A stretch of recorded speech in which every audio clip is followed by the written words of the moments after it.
오두막 편지. 진정으로 하고 싶은 일을 하라. 참된 여행은 방랑이다. 여름에는 더위와 물 것 때문에 멀리했던 등불이 가을밤에는 정다워진다. 맑은 바람 불어오고 청량한 기운 감돌면 풀벌레 소리 곁들여 등불을 가까이 하게 된다. 호수나 시냇물도 가을이 되면 드높게 개인 하늘을 닮아서인지 보다 맑고 투명해진다. 우리들의 심금도 잘 조율된 현악기처럼 슬쩍 스치기만 해도 무슨 소리를 낼 것 같이 팽팽하다. 가을은 이렇듯 투명한 계절이다. 선들선들 가을바람이 불어오면 문득 나그네길에 나서고 싶어진다. 바람이 기압의 변화로 인해서 일어나는 대기의 흐름만을 가리키지 않고 마음이 끌려 들뜬 상태를 바람이라고도 표현한 우리말의 묘미는 우리 한국인의 감성을 잘 드러낸 것이다. 저녁나절 햇볕이 밝게 드는 창 아래서 16세기 말 시문으로 널리 알려진 중국의 문사 도융의 여행기 명료자유를 읽었다. 도융은 운치 있는 생활의 취미를 기술해 놓은 고반 여사로도 우리에게 친숙한 풍류인이다. 명료자유는 여행의 멋과 참뜻이 어디에 있는지를 잘 가르쳐주는 글이다. 여행이란 곧 방랑을 뜻한다. 방랑이 아닌 것은 진정한 여행이 아니라고 그는 말한다. 여행의 본질은 그 어떤 의무도 없고 일정한 계획도 없고 편지도 없고 호기심 많은 이웃도 없다. 환영회도 없고 정해진 목적지도 없는 자유로운 나그네 길이다. 훌륭한 나그네는 어디로 갈 것인지도 모르고 또 어디서 왔는지도 모른다. 심지어 자신의 성이나 이름도 모른다는 것이다. 도를 구하는 사람은 정적 속에 살면서도 고독을 느끼는 일이 없고 시끄러운 장바닥에 있으면서도 소란스러움을 모른다. 그는 또 말하기를 나는 도를 깨달은 사람이 아니라 도를 사랑하는 사람이다 라고 한다. 명료자유를 읽으면 오늘날 우리들이 하고 있는 여행에 대해서 크게 반성하지 않을 수 없다. 우리에게는 관광은 있어도 진정한 여행은 찾아보기 어려운 현실이다. 미리 짜여진 일정표에 의해서 관광 안내인의 지시에 따라 낯선 사람들끼리 떼지어 몰려다니면서 사진 찍고 물건 사는 것을 여행으로 생각한다. 오늘날 우리들은 자동차와 속도에 길들여지고 시간에 쫓기면서 인간적인 걸음을 잃어가고 있다. 걸음은 그 속에 건강과 사색과 즐거움과 눈을 갖추고 있다. 항공기와 기차와 선박과 자동차를 타고 돌아다니는 오늘날의 여행은 자신의 발로 뚜벅뚜벅 걸어다니던 예전의 도보 여행과는 그 상황이 전혀 다르다. 세계 곳곳을 누비고 다니면서 수많은 것을 대하고서도 정작 여행의 알맹이인 자아 발견이나 자기 탐구는 없이 자랑거리와 가벼워진 지갑과 청구서만 가지고 지쳐서 돌아온다. 여행은 떠날 때의 그 설레임부터 시작된다. 이것저것 준비를 하면서 들를 곳을 헤아린다. 대개의 경우 목적지만을 염두에 두고 그곳만을 향해 허겁지겁 일로 매진하느라고 그곳에 이르는 과정을 소홀히 여기는 수가 많다. 그러나 좋은 여행은 목적지보다도 그 과정과 도중에서 보다 귀한 것을 얻게 된다는 사실을 명심해야 한다. 이것은 여행뿐 아니라 인간사도 마찬가지다. 무엇이 되느냐보다 어떻게 사느냐가 더 중요하다. 삶의 의미가 어디에 있는지 스스로 물으면서 탐구하는 그 과정에서 보다 값진 인생을 이룰 수 있다. 하루하루 살아가는 그 안에서 고마움과 기쁨을 찾아내어 누릴 줄을 알아야 한다. 여행은 집을 떠나 밖에 나가 있는 기간만으로 끝나는 것이 아니다. 집에 돌아와 밖에서 보고 듣고 느끼고 생각한 것들을 차분히 음미하면서 현재의 삶을 알차게 가꾸어 나감으로써 여행의 의미는 여물어 간다. 독서는 그 책을 쓴 저자에 의해서 우리 생각이 이끌려가기 쉽지만 여행은 내 눈으로 직접 보고 스스로 느끼고 생각한 그 체험으로 자기 자신을 채워간다. 그러므로 여행은 독서보다 몇 갑절 삶을 충만하게 가꾼다. 여행은 즉 나그네 같은 더할 것도 없이 혼자서 홀가분하게 나서는 것이 가장 현명하다. 단 하루가 됐든 이틀이 됐든 일상적인 관계의 끈앞풀에서 벗어나 자신의 그림자만을 데리고 헐헐 가는 것이 가장 좋다. 그러나 형편이 그러지 못할 때는 동반자가 필요한데 그 동반자를 잘 택해야 한다. 여행은 어디를 가느냐보다도 누구와 함께 가느냐가 훨씬 중요하다. 누구나 겪어서 알고 있겠지만 취향과 기질이 같지 않은 동반자와 길을 함께하게 되면 모처럼 떠나온 나그네 길인데도 날개를 펴보지 못한 채 무거운 갈등의 짐만 잔뜩 짊어지고 돌아오게 마련이다. 그래서 옛 성인도 말씀하셨듯이 차라리 혼자서 갈 것이지 어리석은 자와 길벗이 되지 말라고 가르친 것이다. 그러나 여행은 한때로 끝나지만 한 생의 동반자인 그 짝을 잘못 만나면 평생을 두고 무거운 멍에를 져야 한다. 이와 같은 깨우침은 내 자신도 한때의 나그네 길에서 터득한 교훈이다.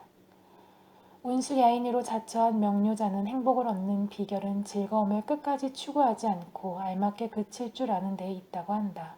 옳은 말이다. 알맞게 그칠 줄 안다면 우리의 삶은 넘치지도 않고 신선할 것이다. 그는 여행의 의미를 다음과 같이 표현하고 있다. 표주박 하나에 옷 한 벌로 가고 싶은 곳은 아무데나 가고 머물고 싶은 곳에서 머문다.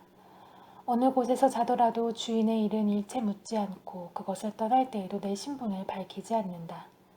추위 속에 떠나도 외롭지 않고 시끄러운 무리 속에 섞여도 그 때문에 내 마음은 물들지 않는다. 그러니 내 방랑의 뜻은 단순한 떠돌이가 아니라 도를 배우려고 하는 데 있다. 사람과 사람 사이. 한 경제연구소가 전국 3,108가구 7,493명을 조사 대상으로 고정시켜 지난 93년부터 매년 가구당 경제활동을 조사하여 최근 그 결과를 발표한 바 있다. 특히 도시지역에서는 이웃과의 단절 현상이 두드러져 주민의 절반 정도가 하루에 한 번도 이웃과 접촉 없이 생활하고 있다고 한다. 이웃과 마주치더라도 인사는커녕 얼굴을 돌리며 외면하기 일쑤다. 이게 우리 시대의 차디차고 무표정한 세태이다. 바로 이웃에 살면서도 벽과 담으로 갈라놓은 주거 형태가 사람한테서 인사와 표정을 앗아간 것이다. 굳이 이런 조사 보고가 아니더라도 오늘날 우리들은 도시나 농어촌을 가릴 것 없이 따뜻하고 정다운 인간적인 속성에서 점점 벗어나고 있는 현실이다. 날이 갈수록 사람과 사람 사이가 멀어져만 간다. 다른 한편 자주 만나 이야기하면서도 그저 건성으로 스치고 지나가는 일은 없는가. 가족 사이가 됐건 혹은 친구 사이가 됐건 너무 자주 만나기 때문에 의례 당연하게 여기고 범속해지는 일은 없는가. 일이 있건 없건 걸핏하면 습관적으로 전화를 걸고 띵동하고 찾아가는 것도 우정의 밀도에 어떤 몫을 할 것인지 생각해 볼 일이다. 무료하고 심심하니까 그저 시간을 함께 보내기 위해서 친구를 찾는다면 그건 우정일 수 없다. 시간을 죽이기 위해 찾는 친구는 좋은 친구가 아니다. 시간을 살리기 위해 만나는 친구야말로 믿을 수 있는 좋은 친구 사이다. 친구 사이의 만남에는 서로 영혼의 메아리를 주고받을 수 있어야 한다. 너무 자주 만나게 되면 상호 간의 그 무게를 축적할 시간적인 여유가 없다. 멀리 떨어져 있으면서도 마음의 그림자처럼 함께할 수 있는 그런 사이가 좋은 친구일 것이다. 만남에는 그리움이 따라야 한다. 그리움이 따르지 않는 만남은 이내 시들게 해지게 마련이다. 우리가 세상을 살아가면서 가장 기쁜 일이 있을 때 혹은 가장 고통스러울 때 그 기쁨과 고통을 함께 나눌 수 있는 그런 사이가 좋은 인간관계다. 진정한 친구란 두 개의 육체에 깃들인 하나의 영혼이란 말이 있다. 그런 친구 사이는 공간적으로 멀리 떨어져 있을지라도 결코 멀리 있는 것이 아니다. 바로 지척에 살면서도 일체감을 함께 누릴 수 없다면 그건 진정한 친구일 수 없다. 사랑이 맹목적일 때, 즉 사랑의 한 존재의 전체를 보지 못하는 동안에는 관계의 근원에 도달해 있지 않다. 10길 물속은 알아도 한 길 사람 속은 알 수 없다는 옛말은 세월의 여과 과정을 거치면 관계의 실성이 이내 드러나게 마련이다. 인간관계의 뿌리를 이루고 있는 예절과 신의는 어느 한때만 가지고는 헤아릴 수 없다. 시간이 지나가면 그 사람의 본바탕이 드러나게 마련이다. 아무리 그럴듯하게 생긴 상대일지라도 속에 든 것이 바닥나 버리거나 신의가 없으면 번데기처럼 시시한 대상이 되고 만다.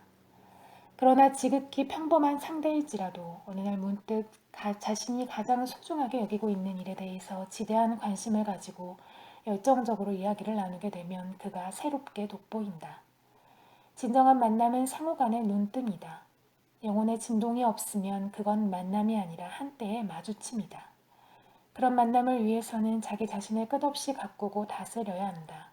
좋은 친구를 만나려면 먼저 나 자신이 좋은 친구감이 되어야 한다. 왜냐하면 친구란 내 부름에 대한 응답이기 때문이다. 끼리끼리 어울린다는 말도 여기에 근거를 두고 있다. 이런 시구가 있다. 사람이 하늘처럼 맑아 보일 때가 있다. 그때 나는 그 사람에게서 하늘 냄새를 맡는다. 사람한테서 하늘 냄새를 맡아본 적이 있는가? 스스로 하늘 냄새를 지닌 사람만이 그런 냄새를 맡을 수 있을 것이다. 인간 관계에서 권태는 시간적으로나 공간적으로 늘 함께 있으면서 부딪힌다고 해서 생기는 것만은 아니다. 창조적인 노력을 기울여 변화를 가져오지 않고 그저 맨날 비슷비슷하게 되풀이되는 습관적인 일상의 반복에서 삶이 녹이 쓰는 것이다.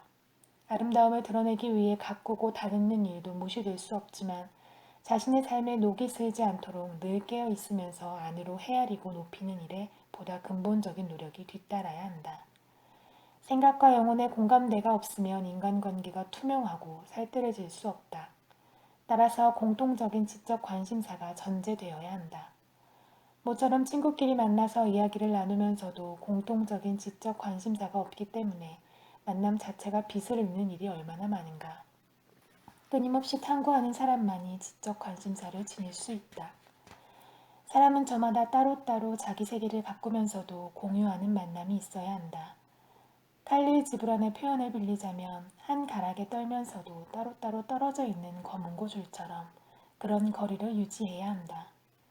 검은고줄은 서로 떨어져 있기 때문에 울리는 것이지 함께 붙어 있으면 소리를 낼 수 없다. 공유하는 영역이 넓지 않을수록 깊고 진하고 두터워진다. 공유하는 영역이 너무 넓으면 다시 범 속에 떨어진다. 행복은 더 말할 것도 없이 절제에 뿌리를 두고 있다. 생각이나 행동에 있어서 지나친 것은 행복을 침식한다. 사람끼리 만나는 일에도 이런 절제가 있어야 한다.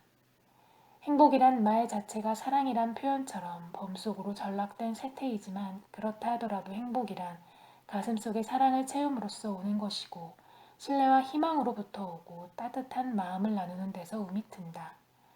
그러니 따뜻한 마음이 보였을 때, 그리움이 가득 넘치려고 할 때, 영혼의 향기가 배어있을 때 친구도 만나야 한다. 습관적으로 만나면 우정도 행복도 쌓이지 않는다. 혹시 이런 경험은 없는가? 텃밭에서 이슬이 내려앉은 애호박을 보았을 때 친구한테 따서 보내주고 싶은 그런 생각 말이다. 혹은 들길이나 산길을 거닐다가 청초하게 피어있는 들꽃과 마주쳤을 때 그 아름다움의 설레임을 친구에게 전해주고 싶은 그런 경험은 없는가? 이런 마음을 지닌 사람은 멀리 떨어져 있어도 영혼의 그림자처럼 함께 할 수 있어 좋은 친구일 것이다. 좋은 친구는 인생에서 가장 큰 보배이다. 친구를 통해서 삶의 바탕을 가꾸라.